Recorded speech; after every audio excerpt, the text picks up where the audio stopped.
आज हामी जापानको एउटा सहर फुकुओकाको कुरा गर्दैछौँ, जहाँ पछिल्लो 25 वर्षमा एउटा सानो समुदायले सहरको पुरै नक्सा नै बदल्दियो।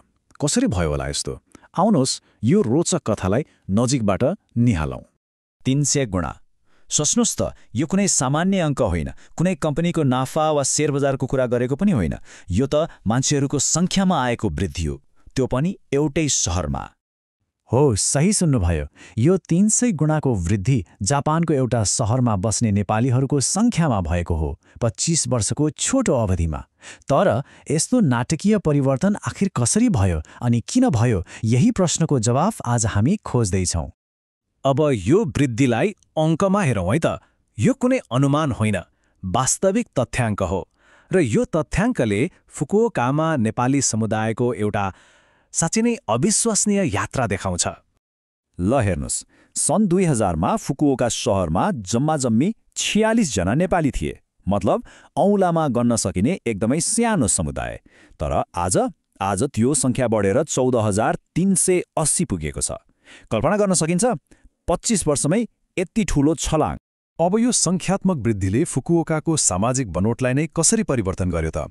यसलाई बुझ्न सहरको विगतलाई एकपटक फर्काएर हेर्नुपर्छ। कुनै बेला सन् 1960को दशकदेखि 2000सम्म फुकुओकामा कोरियाली समुदायको बाहुल्यता थियो। त्यसपछि पालो आयो चिनिया समुदायको। उनीहरू सबैभन्दा ठूलो विदेशी समुदाय बने। तर 2024मा आएर इतिहासले नयाँ मोड लियो। नेपाली समुदायले सबैलाई उछिनेर पहिलो स्थानमा आयो। यसले त सहरको अन्तर्राष्ट्रिय पहिचानमै एउटा नयाँ अध्याय थपिदियो। यहाँ हेर्नुस् त, नेपालीहरूको सङ्ख्या 14,380 अनि लामो समयदेखि पहिलो स्थानमा रहेको चिनिया समुदायको सङ्ख्या 13,505। भनेपछि अब आधिकारिक रूपमै फुकुओकाको सबैभन्दा ठूलो विदेशी समुदाय नेपाली समुदाय बनेको छ। ल, यहाँसम्म त तथ्याङ्कको कुरा भयो। तर अब सबैभन्दा महत्त्वपूर्ण प्रश्न, आखिर किन यति ठूलो सङ्ख्यामा नेपालीहरू किन फुकुओका नै आइरहेका छन्? अनि यो परिवर्तन यति छिटो कसरी भइरहेको छ? यसको एउटा ठूलो जवाफ यहाँ छ। फुकुओकामा रहेका नेपालीहरूमध्ये झन्डै 80% विद्यार्थी भिसामा छन्। यसले के देखाउँछ भने यो बसाइसराईको मुख्य चालक शक्ति भनेको शिक्षा हो। र अझै गहिरिएर हेर्ने हो भने ती विद्यार्थीहरूमध्ये पनि झन्डै आधा, मतलब 46.9% जापानी भाषा विद्यालयमा भर्ना भएका छन्। यसको सिधा अर्थ के हो भने जापानमा आफ्नो भविष्य बनाउनको लागि भाषा सिक्नु नै उनीहरूको पहिलो प्राथमिकता रहेछ। अब यो कुरालाई यसरी बुझौँ। यसको पछाडि दुईवटा बलले काम गरिरहेको छ। एकातिर पुश फ्याक्टर, मतलब नेपालको राजनीतिक अस्थिरता र रोजगारीको अभावले युवाहरूलाई बाहिर धकेलिरहेको छ। अनि अर्कोतिर पुल फ्याक्टर, मतलब फुकुओकाले तानिरहेको छ। कसरी? त्यहाँका भाषा विद्यालयहरूले सक्रिय रूपमा नेपाली विद्यार्थी खोजिरहेका छन्। अनि अर्को ठूलो कुरा, टोकियो वा ओसाका जस्ता महँगा सहरहरूभन्दा यहाँ बस्न खान धेरै सस्तो छ।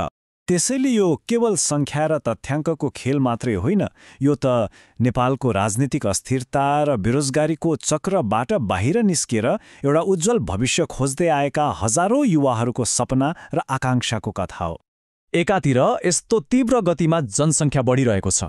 अब प्रश्न उठ्छ, सहरले चाहिँ यो परिवर्तनलाई कसरी हेरिरहेको छ, कसरी व्यवस्थापन गरिरहेको छ? अब फुकुओकाको प्रतिक्रियाबारे कुरा गरौँ। उनीहरूले चालेको एउटा निकै महत्त्वपूर्ण कदम हो यो। सहरले यो नयाँ यथार्थलाई स्वीकार मात्रै गरेन, यसलाई व्यवस्थित गर्न एउटा छुट्टै सरकारी विभाग नै बनायो, बहुसांस्कृतिक सह-अस्तित्व विभाग।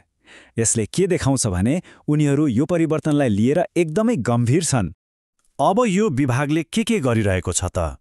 उनीहरूले एकदमै व्यावहारिक कामहरू गरिरहेका छन्, जस्तै नयाँ आउनेहरूलाई सहरमा स्वागत गर्न र यहाँका नियम कानुन बुझाउन वेलकम किट दिने, अनि फोहोर व्यवस्थापन र ट्राफिक नियम जस्ता कुराहरूबारे चेतना जगाउने, र सबैभन्दा महत्त्वपूर्ण, स्थानीय जापानी र विदेशी समुदायबीच आपसी समझदारी बढाउन विभिन्न कार्यक्रमहरू गर्ने। यी सबै प्रयासहरूको एउटै लक्ष्य छ, सहज एकीकरण। खैर, यो कथा फुकुओका र त्यहाँ बस्ने नेपालीहरूको मात्रै होइन। अलि फराकिलो दृष्टिकोणले हेर्ने हो भने यसले एउटा ठूलो विश्वव्यापी प्रवृत्तिलाई पनि देखाउँछ। के हो त त्यो? फुकुओकाको यो घटना वास्तवमा विश्वभरि भइरहेका धेरै कुराहरूको एउटा सानो उदाहरण हो। यसले देखाउँछ कसरी शिक्षा र राम्रो अवसरको खोजीले मानिसहरूलाई एक ठाउँबाट अर्को ठाउँमा डोर्याउँछ, कसरी आजका सहरहरू निरन्तर परिवर्तन भइरहन्छन् र यस्तो परिवर्तनसँगै आउने सामाजिक घुलमिलका चुनौतीहरूलाई पनि यसले छर्लङ्ग पार्छ। र अन्त्यमा यो कथाले हामीलाई एउटा गहिरो प्रश्न सोच्न बाध्य बनाउँछ।